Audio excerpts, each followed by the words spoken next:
Oke brother, kembali lagi dengan gue Faturiandi di YouTube channel Ruslian Adventure dong. Pasti kali ini kita udah kedatangan nih 2 orang narasumber asal Jakarta yang bakal nyeritain pengalaman pendakiannya di Gunung Sindoro pada tahun 2019. Biar nggak kelamaan, langsung aja nih kita kenalan sama orang-orangnya.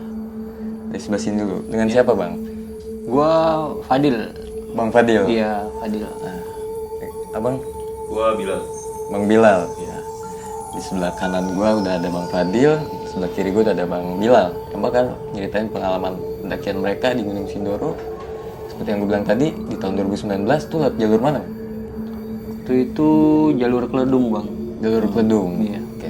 Oh iya, sebelum video dilanjut, gue mau ingetin nih, buat kalian yang belum subscribe, silahkan di subscribe dulu. Jangan lupa nyalain lonceng notifikasinya, biar kalau kita upload video-video terbaru, kalian dapat notifikasinya. Dan buat kalian yang punya cerita pengalaman mistis dimanapun, bisa hubungi kami lewat Instagram.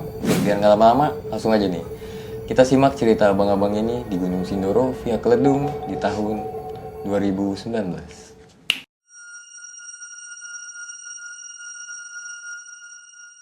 Jadi mulai dari siapa dulu nih bang yang cerita? Paling gua dulu, Bang. Oh bang Fadil dulu. Oke. Waktu gua pendakian ke Gunung Sindoro via Keledung, itu sekitar 30 orang lebih kalau nggak salah. Dari Jakarta, Bandung, sama Cirebon. Setelah gue nyampe via Keledung, di base camp Keledung lah, taruh hitungan. Base camp Keledung, Kurang lebih jam berapa tuh sampai base camp? nyampe base camp itu sekitar jam 7 pagi. Jam 7 pagi, karena kita melakukan pendakian jam 9, jam 7 sampai jam 8 ya kita registrasi dulu lah. Setelah itu semua beres, kita lanjut pendakian jam 9. Jam 9 pagi, sebagian ada yang naik motor, sebagian ada yang jalan kaki. Nyampe pos 1 sekitar jam setengah 11. Berhubung cuaca agak mulai gelap, kita nggak berlama-lama lagi, langsung ke pos 2. Itu pun nyampe pos 2 nggak terlalu lama sih, sekitar sejam setengah atau 2 jam itu kalau nggak salah. Karena ya kita juga rombongannya banyak, jadi saling nunggu gitu, saling komunikasi. Tim 1, tim 2, sama tim 3 kayak gitu. Oh dipecah-pecah. Kita pecah jadi 3. Setelah nyampe pos 2, istirahat sekitar 15 menit. Ada yang ngopi, ada yang makan ya kan. Ngobrol, canda tawa. Itu masih belum apa-apa. Masih belum terjadi apa-apa. Istirahat di pos 2, kita langsung lanjut pos 3. Nah, mau lanjut ke pos 3 itu kita kena hujan. Ya lumayan kenceng lah. Kita sempat buka flashlight sebentar karena kita banyak wanitanya.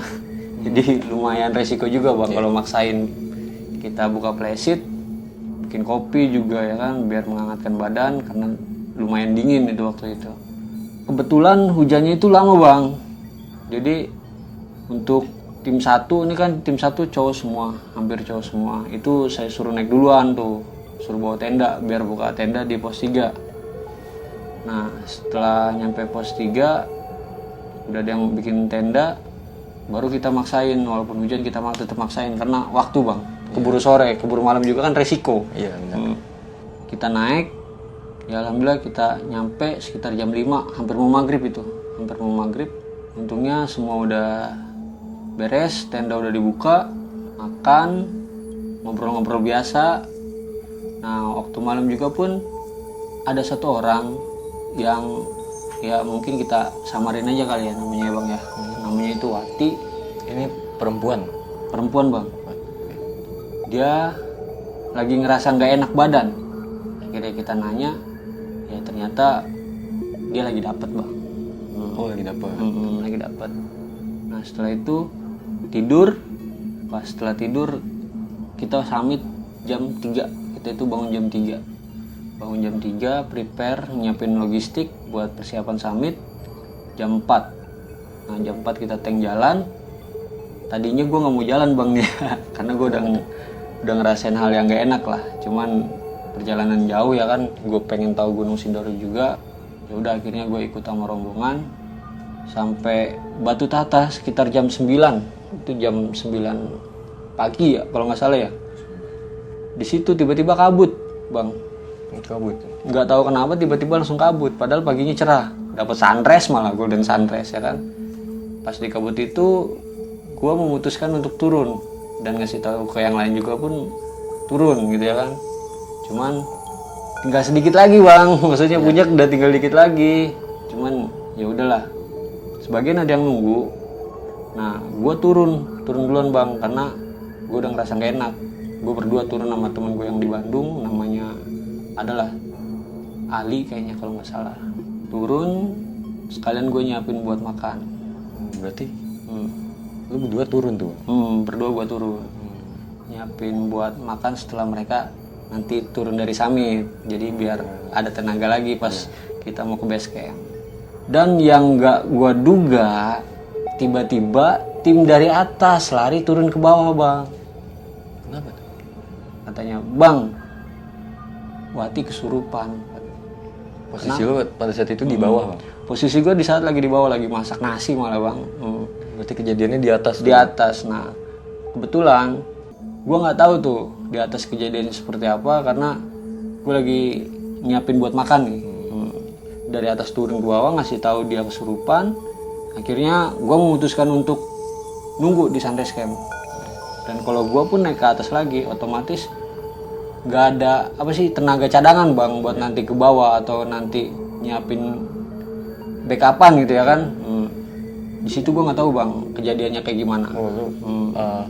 Nggak tahu persis kejadian yang di atas itu pada saat itu kayak gimana? Iya. Nah kebetulan kejadian di sana itu temen gue nih yang ngerasain nih bang. Oh bang Bilal.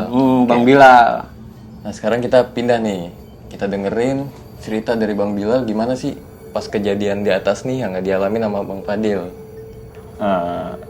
Cerita kan emang dimulai dari pisah tuh, rombongan ada Fadil tuh udah turun, gua sama si Wati ini naik lah, gue bertiga gitu sama teman gue juga naik. Memang gua agak duluan, nggak sebelahan sama si Wati ini, gua agak duluan, tapi gue tetap bisa ngelihat mereka gitu yang di bawah. Temen gue ini si Wati ini gue masih nggak bisa lihat. Udah nyampe akhirnya dia minta teriak istirahat dulu gitu. Pas gue istirahat oke lah, aman nih kayaknya. Gue nyampe ke atas summit, di summit ketemu sama temen-temen gue yang udah summit duluan.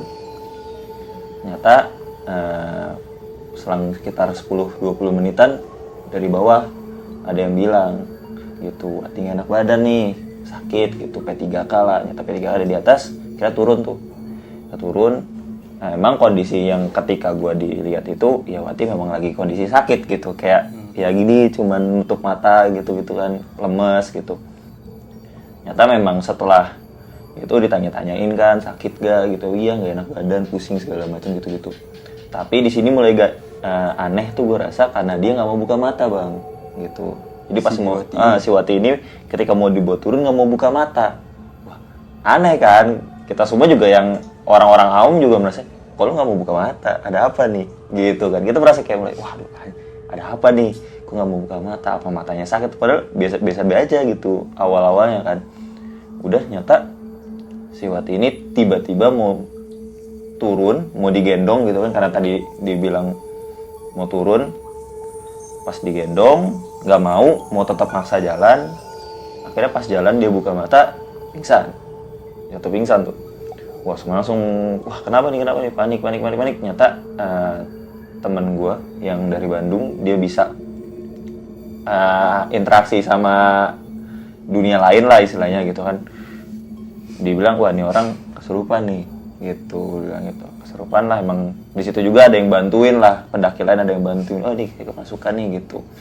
Udah tuh akhirnya disembuhin langsung bereaksi tuh si setannya kan, bereaksi lah, teriak segala macem itu.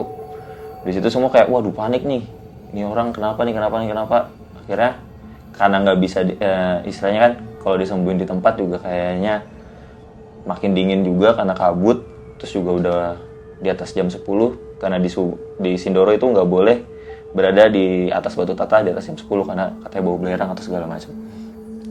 Udah, kira dipaksa buat turun, digendong. Nah selamanya digendong ya dalam kondisi setengah sadar gitu dianya, bukan kondisi manusia gitu, antara manusia dan jin gitu. Jadi posisinya kesurupan sama enggak gitu. Nah jadi kan orang ya waduh was-was gitu. Akhirnya dibawa turun dan prosesnya cukup lama gitu. Sekitaran jam 10 baru nyampe di sunrise camp itu sekitaran jam 3. Itu emang susah banget buat bawa turun si Wati ini gitu. Nyampe di Sunrise Camp, akhirnya sempat kayak dikeluarin dulu segala macem. Barulah itu ada yang dari pendaki lain juga bilang taruh di Mbah Kuat aja gitu. Jadi Mbah Kuat ini adalah kayak salah satu tokoh petua lah di sana, dan juga dia punya warung di pos 3. Akhirnya dibawa ke pos 3. Dibawa di pos 3, Mbah Kuatnya juga nanganin waktu itu. Nanganin, ditanya-tanya segala macem. Akhirnya cukup lumayan lama, maghrib mungkin ya, selesai. Tuh udah tuh istirahat. Selama istirahat ini mungkin banyak interaksi juga tuh bang, gitu. Enggak yang kayak dikit-dikit, yang kayak udah tenang gitu. Enggak, nyata kita masih di dalam proses yang sangat menyengkam gitu. Banyak banget kejadian setelah itu gitu. Pas setelah udah senang, dia juga udah kayak udah bisa ganti baju, udah bisa makan gitu, udah kayak orang normal gitu. Tiba-tiba sekitaran jam berapa? Jam 10-an mungkin ya, jam 10, jam 11 gitu ya. Si Wati ini bereaksi lagi gitu. Bereaksi lagi, bas. Wah. Nyata akhirnya di situ ditanganin sampai berkali-kali lah, keluar masuk tuh bang. Yang masuk nih ternyata bukan satu makhluk gitu. Yang masuk ini bukan satu makhluk gitu. Wah. Karena, tapi waktu itu tidak diceritakan gitu kan. Cuman si temen gue yang bilang ini, pas turun dia bilang yang masuk tuh bukan satu. Wah, seriusan bang gitu kan. Kita semua panik dong. Masuknya gak cuma satu, banyak nyata. Akhirnya ditanganin tuh bener-bener berjam-jam sampai menjelang subuh gitu baru kelar. Itu baru istilahnya kita semua bisa tidur tenang gitu. Menjelang subuh tidur akhirnya. Dan kami pikir hanya malam itu kami diteror gitu. Hanya malam itu kami diteror, ternyata enggak. Pagi hari gitu ya, karena kasus kemarin harusnya kita udah turun kan kemarinnya, tapi enggak, karena ada kejadian ini akhirnya turunnya besok gitu. Nah, ketika pagi kita semua udah sarapan, udah siap-siap packing turun. Si Wati ini memang kondisi pagi aman bang. Itu bisa diajak ngobrol, kita juga kayak rada-rada bercandain dia gitu. Ini ngomong sama Wati bukan nih gitu. Kita kan, iya ngomong kok, iya.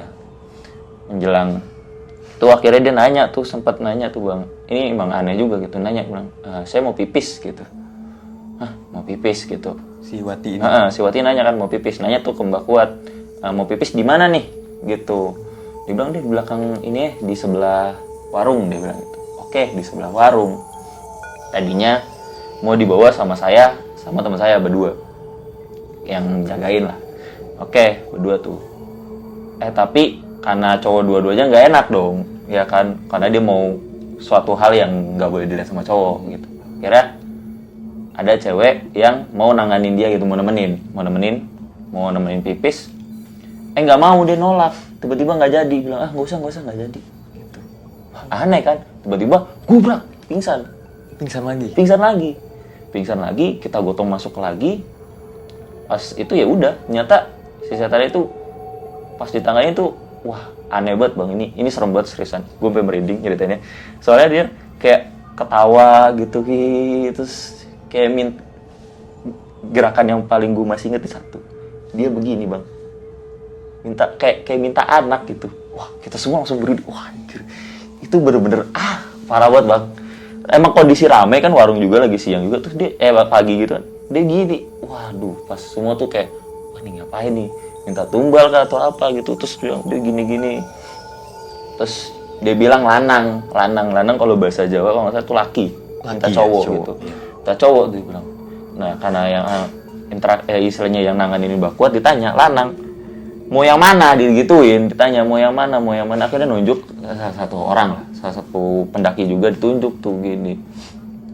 Wah di situ nunjuknya tuh sebenarnya arah gua bang, tapi pas gua nengok dia nggak geser, dia tangannya ikut geser. Ternyata orang belakang gua ada pendaki lain lah gitu. Itu akhirnya kayak diinteraksi, ditanya mau ngapain sih gitu, ditanyain kayak kan udah ada katanya gitu, udah ada. di dunia lu juga udah ada istilahnya gitu kan. Dunia lu udah ada nih, ngapain sih nyari-nyari? Gak mau, dibilang serem, ada taringnya gitu. Mau manusia Dibilang gitu. serem ada taring. Maunya manusia gitu. Katanya manusia tuh ganteng lah istilahnya. Kalau bahasa kita tuh kayak ganteng gitu.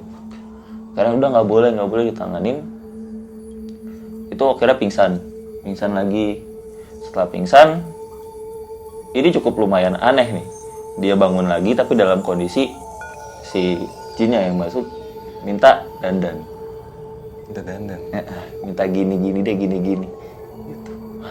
Aneh kan, terus dia bilang gitu. Waduh, kan apa kira oh dandan minta kaca gitu, kata Mbak Kuat, minta kaca, dikasih kaca. Pas dikasih kaca dia histeris nangis gitu. Dia nangis histeris kayak gitu. Nyata pas kita tahu gitu, nyata itu kalau sosok aslinya adalah wanita nih cewek, tapi mukanya setengahnya hancur. Kalau kata aja dia yang bisa lihat mukanya itu setengah hancur, makanya pas dikasih kaca dia histeris, nutup sebelah mukanya karena dia takut juga ngeliatnya. Waduh, di situ Bang, serem banget, parah. Akhirnya karena itu udah kayak udah nggak aman nih, mendingan bawa turun deh. Gitu.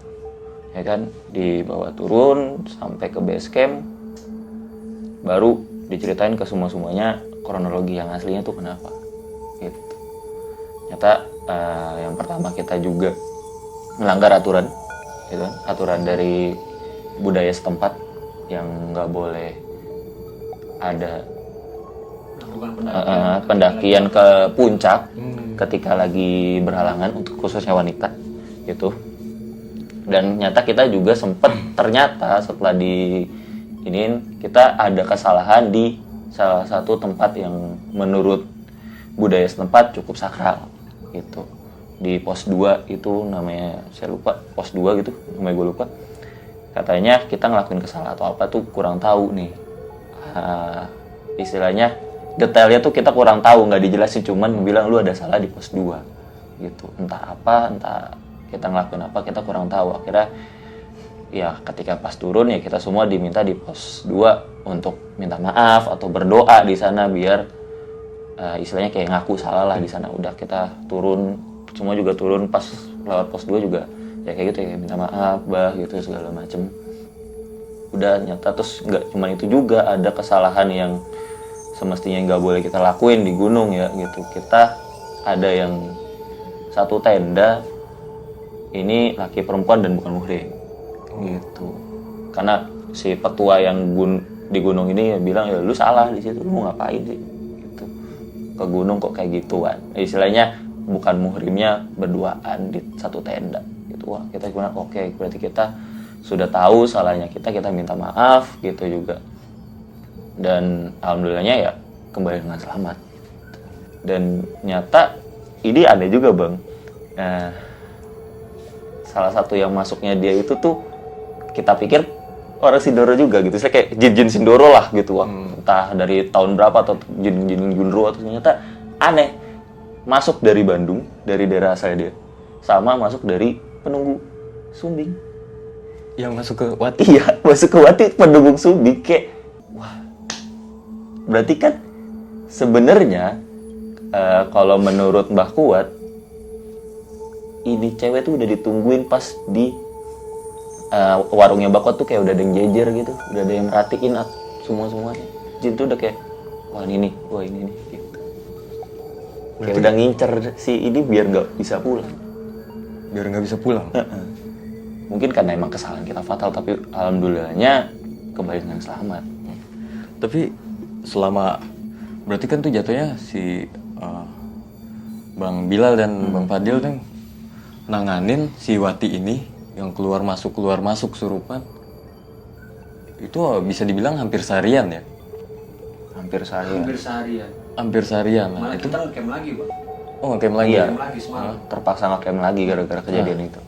Di selama hampir seharian itu tuh ada nggak sih interaksi dengan jin-jin yang masuk ke si tubuh Wati ini gitu? Ada waktu jam malam sih, malam-malam itu yang tadi dibilang sama Bilal ya sekitar jam 10 sampai subuh itu keluar masuk itu kita berinteraksi terus itu. Bahkan yang paling seremnya menurut gua ya itu sekitar jam 3 sampai azan subuh. Jam 3 subuh. Jam 3 subuh. Karena katanya itu penguasa Gunung Sindoro untuk bagian yang negatifnya ya Bang ya. Hitamnya. Di situ sebenarnya dia tuh udah nahan si Wati ini biar nggak pulang ke rumah. Cuman kan kita selalu minta sama Allah, ya Allah, kalau emang kita masih diberi selamat, tolong dia juga ikut selamat ya Allah. Maksudnya gue itu sempet sampai nazar Bang buat diri gue sendiri, karena gue takut banget yang namanya masa iya sih nggak pulang gitu ya kan, masa iya sih nggak selamat gitu ya kan. Gue sampai nazar kalau kita selamat semua ya Allah tanpa kekurangan satupun, gue mau sedekah sama anak yatim berapapun itu. Pada saat itu lo bernazar seperti itu. Alhamdulillah Allah masih sayang sama kita. Temen gue juga pun sampai bilang, wah ini pertarungan hebat kata dia. Maksudnya dia sempet nyari Wati ini di mana gitu. Maksudnya nyari Di alam itu sempet nyari ini Wati di mana, karena yang namanya Wati banyak katanya. Sampai terakhir ternyata si Wati ini lagi dipegang sama yang gede itu.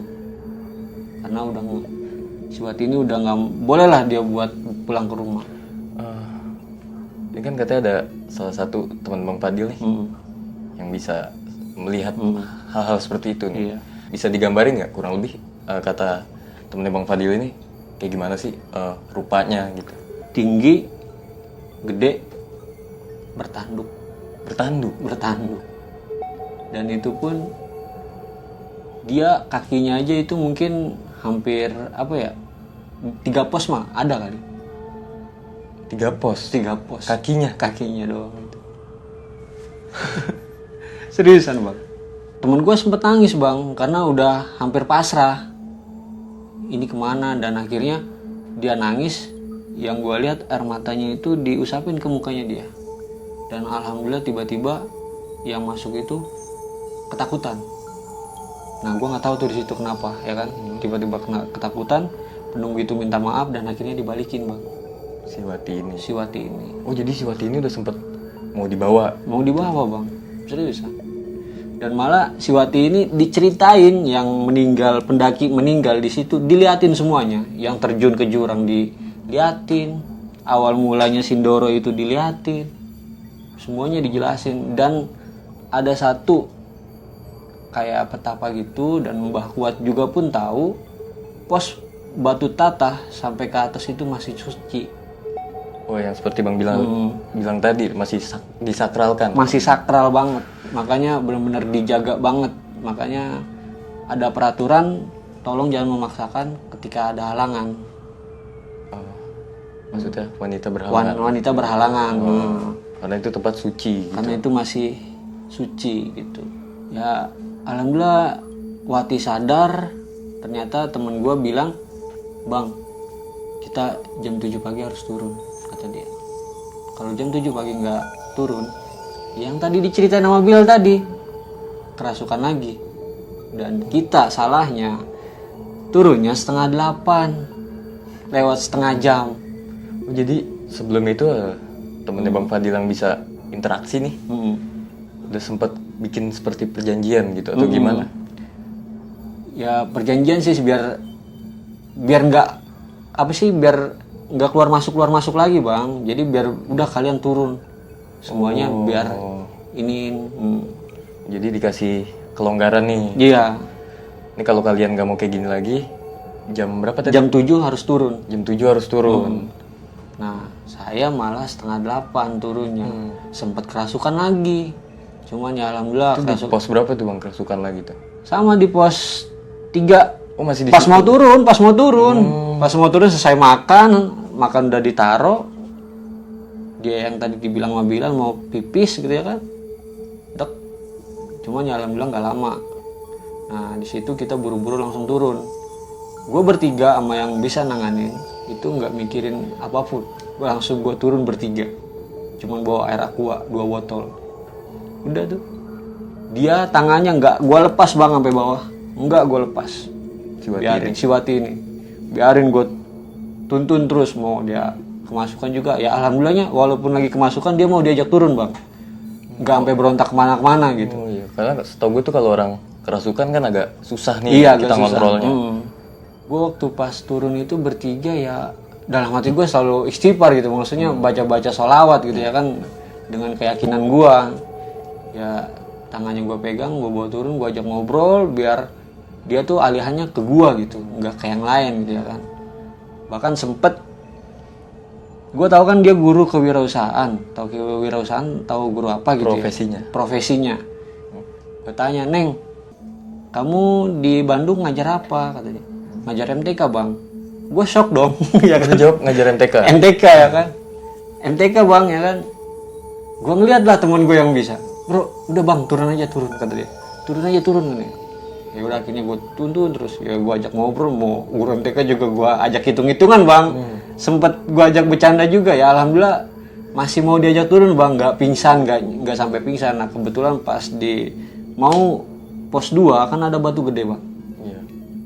Ada batu gede di situ, ngelewatin batu gede, bang lewatin juga nggak jauh bang, 3 langkah apa 5 langkah gitu, bek pingsan lagi. Khawatir dong, bertiga doang ya kan. Kita udah mikirnya, aduh ngamuk nggak nih ya, bertiga doang, nggak ada yang nanganin lain ya kan, nggak ada yang nanganin lagi ya kan. Akhirnya bisa kita tanganin, alhamdulillah dia sadar. Ternyata ngembaliin sosok itu yang mukanya hancur itu di batu itu ternyata. Dan si sosok ini minta didoain sebelum dia pulang. Dan minta Fadil dan teman-teman ngedoain sosok itu. Iya. Dan alhamdulillah kita doain bersama sama si Watinya juga ya kan. Setelah doa itu selesai, itu dia sehat bang, seriusan. Wati ini jalan pun bisa lari gitu, turun gunung bisa agak cepet lah jalannya, bukan lari, agak cepet gitu ya kan. Tetap masih saya pegangin bang, karena saya takut ya kan, takut tiba-tiba saya lepas lari ke jurang kan, bingung kitanya. Ya kan? Nah habis di situ berhentilah di pos, mau ke pos 1 kan ada warung tuh bang, ada warung kalau nggak salah. Situ gua minum dulu, ada warung, pesan es, dia juga istirahat, bisa makan semangka, bisa ketawa gitu ya kan. Akhirnya gua lega di situ ya kan. Ternyata belum selesai bang. Pas turun mau dekat ke motor kan, gua udah niat udah nih orang harus naik motor gitu ya kan. Gimana pun caranya harus naik motor. Ojek. Nah pas di ojek tiba-tiba jatuh lagi pingsan. Ternyata itu tetap gue paksain bang, ojek gue suruh naik sebentar ya kan. Bang naik dulu bang, udah bawa dari sini aja gue gitu nih kan. Akhirnya dibawa sama ojek dari situ, nyampe ke bawah langsung ditangani sama pihak basecamp. Gue leganya kenapa udah nyampe basecamp bang. Walaupun keadaan kesurupan juga nggak apa-apa gitu mas. Berarti masih kesurupan tuh? Masih kesurupan bang, masih kesurupan. Di motor juga masih berontak-berontak bang. Masih berontak-berontak. Di motor tuh kondisi kesurupan tuh? Kesurupan, bertiga makanya tukang ojek, Wati, sama temen gue yang bisa. Yang jagain. Yang ngejagain. Oke. Dan alhamdulillahnya nyampe basecamp, ditangani sama pihak basecamp. Setelah Wati masuk, kita suruh keluar kan. Nggak apa-apa katanya, udah ini nggak apa-apa kata dia. Dan setelah Wati alhamdulillah balik lagi dengan sadar ya kan, dengan Wati ya kan, dia dikasih air kayak dari sepuh gitu untuk ibarat kata mensucikan lah, biar nggak ada yang ikut atau gimana gitu ya kan. Dan alhamdulillah sampai pulang ke Bandung pun selamat. Lumayan mencekam ya. Lumayan gimana ya, bikin dak-dikduk juga nih soalnya. Bang Fadil dan Bang Bilal ini ngadepin yang memang yang kemasukannya 1 orang, tapi dengan banyak jenis makhluk nih. Iya, itu dia. Dan itu bahkan bukan cuma dari penunggu-penunggu Gunung Sindoro doang Bang ya. Bener. Seperti Bang Bilal bilang tadi, ada yang dari Bandung bahkan datang ke situ. Oh, ada yang dari Sumbing juga ya. Dari Sumbing datang ke Sindoro. Dan itu pun yang dari Bandung, yang kata teman saya itu dari keluarganya dia untuk menjaga dia juga katanya. Gitu. Jadi dikirim sama orang tuanya atau siapa gitu ya, kita nggak tahu ya kan, mungkin dia yang ngerti gitu ya kan. Tiba-tiba datang ya, dia juga sama interaksinya ya buat ngejaga dia supaya dia bisa pulang ke rumah, kata dia. Ini orang udah ditungguin sama orang tuanya di rumah gitu. Ya alhamdulillah, Allah masih sayang sama kita, Bang. Iya. Alhamdulillah. Nah, brother, itu dia. Udah kita sama-sama simak nih cerita dari pendakian Gunung Sindoro Bang Fadil dan Bang Bilal di tahun 2019 yang cukup menegangkan. Pesan-pesan nih Bang untuk teman-teman semua nih dari Bang Fadil.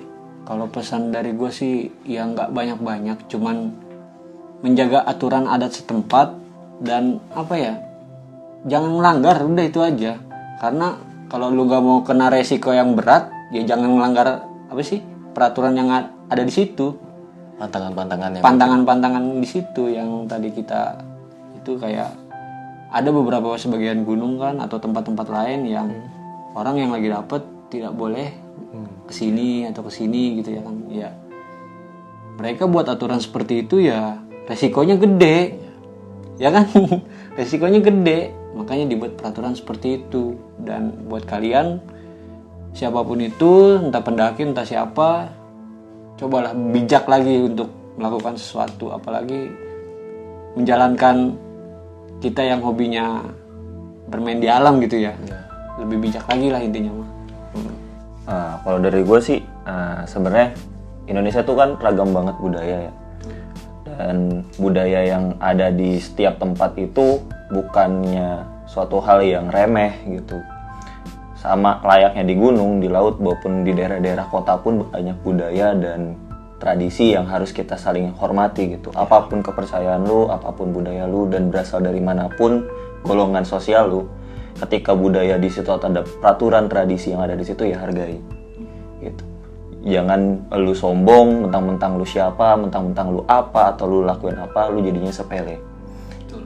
Gitu sih. Dari gue itu aja, biar lu juga mengerti bahwasannya apa yang sudah ditanamkan sama leluhur itu bukan suatu hal yang harus disepelekan bagi orang-orang yang sudah modern kayak kita. Oke brother, itu adalah pesan-pesan dari Bang Fadil dan Bang Bilal untuk kita semua nih, termasuk untuk gue pribadi. Nah, seperti biasa, dari setiap kisah, ambil baiknya, buang jauh-jauh buruknya, jadikan pembelajaran agar kedepannya kita menjadi pribadi yang lebih baik nih. Terima kasih buat kalian yang udah nonton video ini sampai habis. Semoga bisa dipetik pelajarannya dari cerita Bang Fadil dan Bang Bilal kali ini. Buat kalian yang belum subscribe, gue mau ingetin lagi nih. Silahkan di subscribe dan jangan lupa nyalain lonceng notifikasinya biar kalau kita upload video-video terbaru kalian dapat notifikasinya. Buat yang udah subscribe, kita ucapin banyak-banyak sekali terima kasih atas support kalian dan dukungan kalian. Gue mau ingetin lagi nih sekali lagi. Buat kalian yang mungkin punya cerita mistis di gunung atau dimanapun dan kalian mau berbagi cerita dengan kita, kalian jangan sungkan-sungkan, langsung aja hubungin kita via Instagram. Nanti link Instagramnya gue taruh di deskripsi. Oke, makasih nih Bang Fadil. Oh iya, siap. Bang Bilal, Yo, makasih. udah mau berbagi pengalamannya yang lumayan mencekam nih sama kita semua. Soalnya kita juga nggak berani Bang. Cuman ya gimana ya buat edukasi kayak Iya. juga sih Bang. Ya. Oke. Segitu aja. Gue Faturiandi pamit undur diri. Salam lestari.